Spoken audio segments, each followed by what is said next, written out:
Examine the mint mark and date spacing on your 1914 Denver wheat cent under a loupe before adding it to your collection.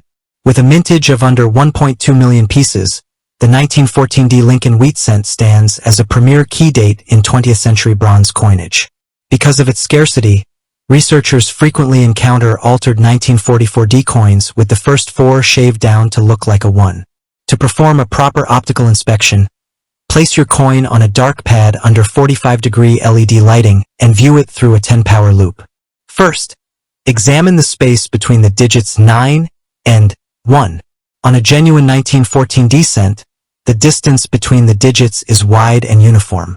On an altered 1944 D piece, you will notice a visible gap or altered field texture where the original digit 4 was removed.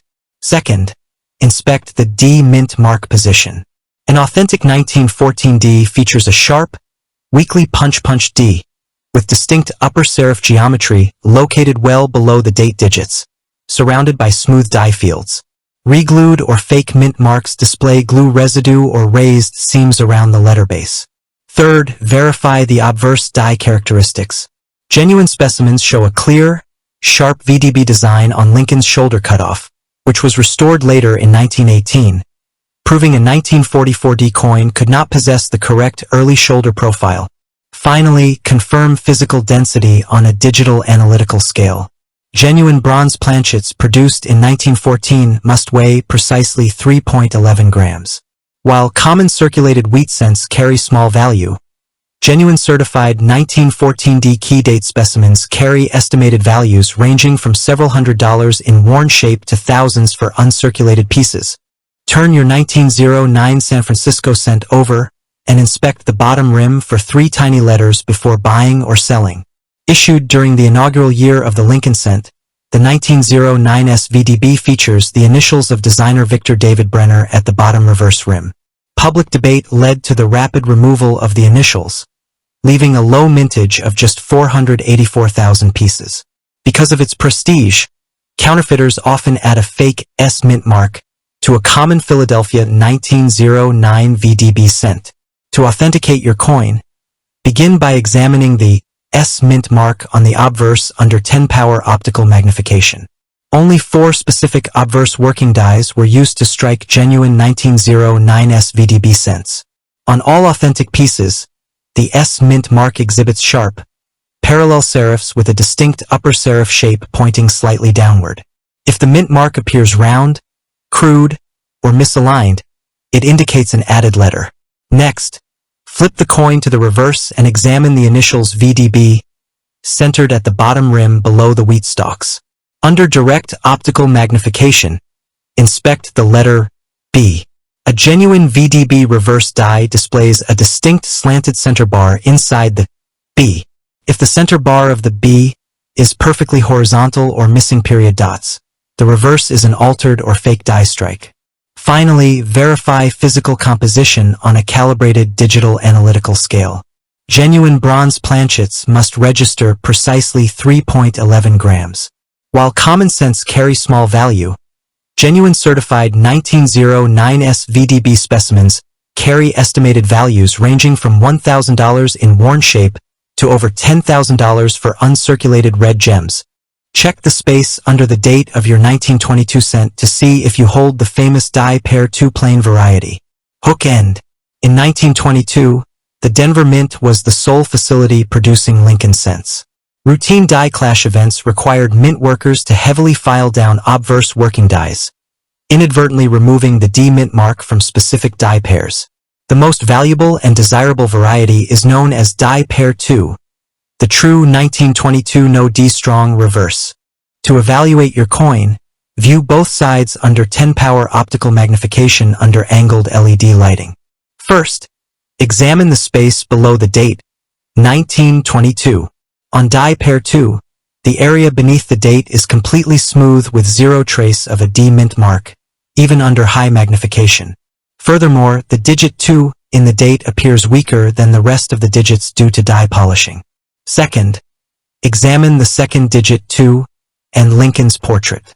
On die pair 2, the second 2 in 1922 is noticeably weaker than the first 2, while Lincoln's shoulder alignment shows distinct softness. Third, flip the coin to the reverse. This is the crucial test.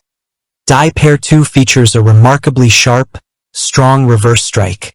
The wheat stalks, lines, and lettering in 1 cent and United States of America must be crisp and well-defined. If the reverse is weak or blurry, it is a common weak D coin rather than the valuable die pair 2. Finally, verify weight on a calibrated analytical scale. Standard bronze cents must register precisely 3.11 grams. While common weak D coins carry modest value, genuine certified 1922 no-D die pair 2 specimens carry estimated values from $600 to several $1,000s. Examine the mint mark on your 1931 San Francisco cent through a loop before putting it in an album. Hook end. Struck during the depth of the Great Depression, the 1931's Lincoln wheat cent saw a tiny production run of just 866,000 pieces because economic demand for small denomination coins plummeted across America. Because of its low mintage, collectors heavily hoard this issue, and altered coins with fake added S mint marks frequently appear in the market. To inspect your specimen, view the area beneath the date under a 10-power optical loupe with white LED lighting. First, examine the S mint mark position. Genuine 1931 S cents were struck using specific working dies where the S was hand-punched in a precise vertical alignment beneath the space between the digits 9 and 3. Second, inspect the metal surfaces surrounding the mint mark.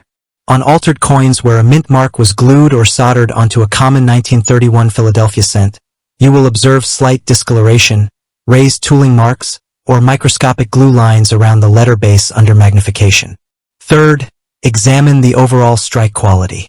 Authentic San Francisco strikes from 1931 exhibit sharp rim geometry and crisp detail across Lincoln's hairlines and the wheat stalk lines on the reverse. Finally, confirm physical density on a digital analytical scale. Genuine 95% bronze planchets produced in 1931 must weigh precisely 3.11 grams. While common cents carry small value, genuine certified 1931 specimens carry estimated values ranging from $75 in worn shape to several $100s for high-grade uncirculated examples. Inspect the date alignment and headband lettering on your 1877 Indian head cent before buying or trading. With a low mintage of just 852,500 coins struck during an economic recession, the 1877 Indian head cent is universally recognized as the absolute key date of the series. Because of its extreme value, dishonest sellers often alter common 1873 or 1878 cents or produce cast replicas. To evaluate your coin, view it through a 10-power optical loupe under direct white laboratory light. First, examine the date digits, 1877. On a genuine specimen, the digits 77 foot in the date show a weak, shallow strike because the obverse die was worn, but both 7s align perfectly horizontally with the digits 1 and 8. On altered 1873 cents, the last digit 7 often looks crude or tilted where the 3 was reshaped. Second, check the word Liberty on the feather headband. On authentic 1877 cents, even in lower grades, the letters N and IN united on the obverse rim and the headband lines show specific die characteristics unique to this year's production hub. Third, inspect the coin edges and fields for cast evidence. Cast counterfeits display pimpled metal textures, soft rims, and blurred feather details, whereas genuine struck coins display clean, sharp rims and smooth fields. Finally, verify physical composition on a calibrated digital scale. Standard bronze Indian head cents struck in 1877 must register precisely 3.11 grams. While common Indian head cents carry modest value, genuine certified 1877 key date specimens carry estimated values starting from $1,000 in worn condition to over $10,000 for top-tier gem pieces.